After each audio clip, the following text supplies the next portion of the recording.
From finance too.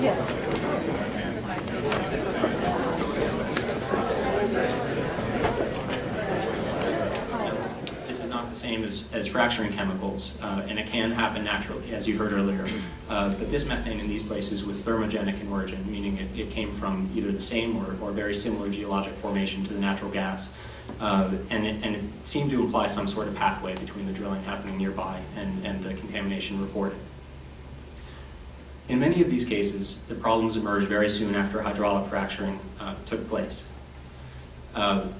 In Colorado, we had a woman's, the top of her well blew off shortly after a nearby well was hydraulically fractured.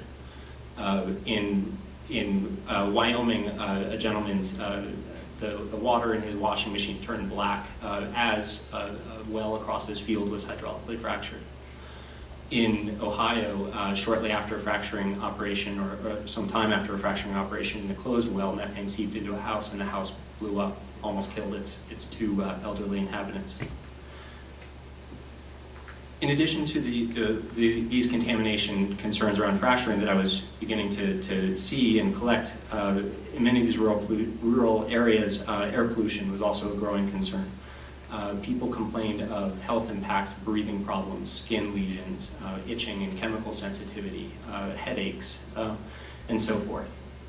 This is not something that I've written about extensively and that isn't discussed extensively because without extensive epidemiological research, it's very difficult to draw conclusions, and I think it's a difficult area to go into.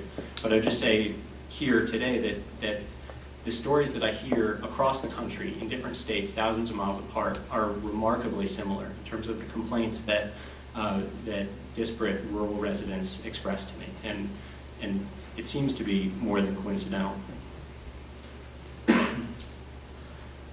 So this is what I saw, and just be clear about where that leaves us at this point. Do we know that hydraulic fracturing is responsible? No. Can drilling happen without harming water? Probably yes. My reporting's been less about drawing conclusions as it has been about posing questions and starting a process of transparency and inquisition. I don't think this is a debate about hydraulic fracturing per se. I think it's about gas drilling and everything that comes with it. Fracturing is significant because it is the component least regulated and least understood by both the public and the government. The bottom line, though, is that if there's a water problem from drilling, it should be investigated and its cause rooted out so that we can avoid it in the future. When you go to investigate the cause of contamination, there's a lot of information available. Where you start to hit gaps in that information is when you get to the issue of fracturing. What are its components? How does it affect the ground? How might it travel? Fracturing is obviously an intrusive process, so why are we told that it is safe without documentation to that effect? And how is it that where these unanswered questions exist in exactly the same place as unattributed water contamination, it is somehow inappropriate to ask the question whether the two are connected? This is not about mistrust or an agenda, as we heard earlier. This is not about good guys or bad guys. This is about bringing fresh facts into the equation so that the appropriate balance can be struck between the energy that we all use and need and environmental equality, which is undeniably equally important. In my fracturing research, I found that there's a dearth of scientific knowledge about the impacts of gas drilling and to some extent oil drilling on water resources. And a lot of that vacuum is around hydraulic fracturing.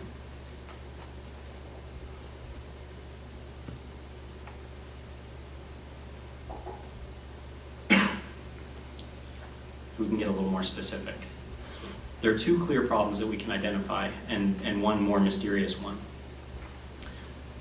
Waste pits have been the source of underground leaks and groundwater contamination almost everywhere that they are used. They contain produced water, natural contaminants, and fracture fluids.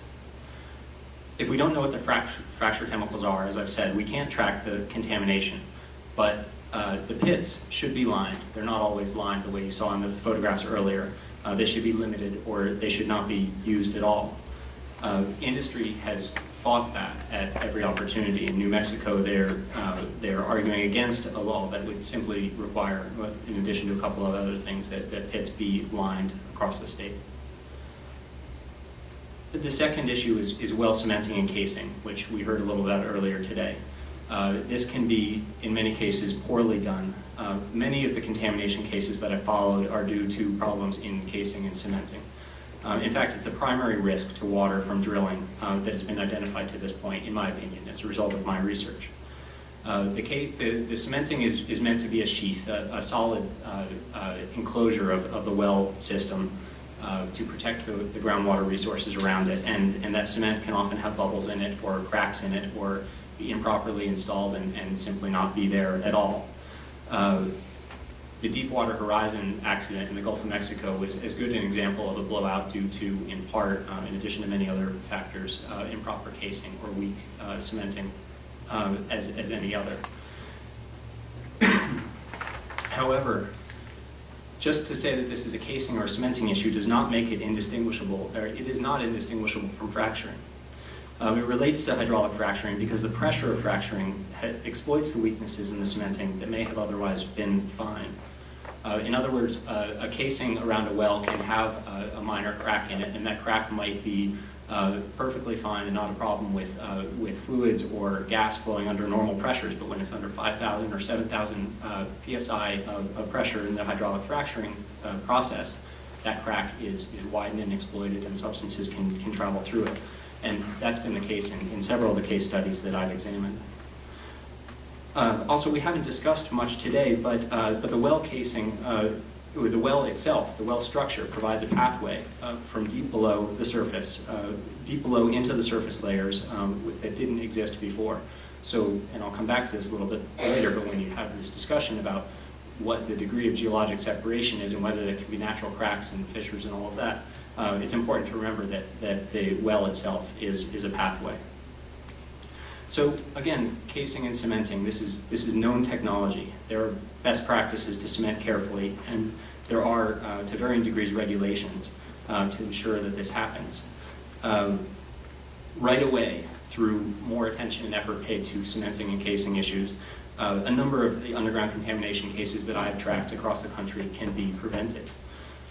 This can happen through stronger regulation and then the enforcement to back up those regulations. Lastly, and this is the mystery part, what is unknown is where the fractures go underground, how far they reach, and to what extent they connect with other underground faults and fissures. Again, the well bore creates one pathway. No research that I've seen, and I've asked everybody I've had the opportunity to, has been able to substantiate that fluids injected underground will absolutely stay confined by geologic layers. I haven't seen a published peer-reviewed journal to that effect. We simply don't know. And in shale plays in particular, the ground is known to be extremely fractured. This is why the issue of methane seep is so important. It's part of why I focused on it in my reporting, and it's part of how it relates to the hydraulic fracturing issue. One industry researcher told me that he tracked a methane seep traveling over 5 miles underground.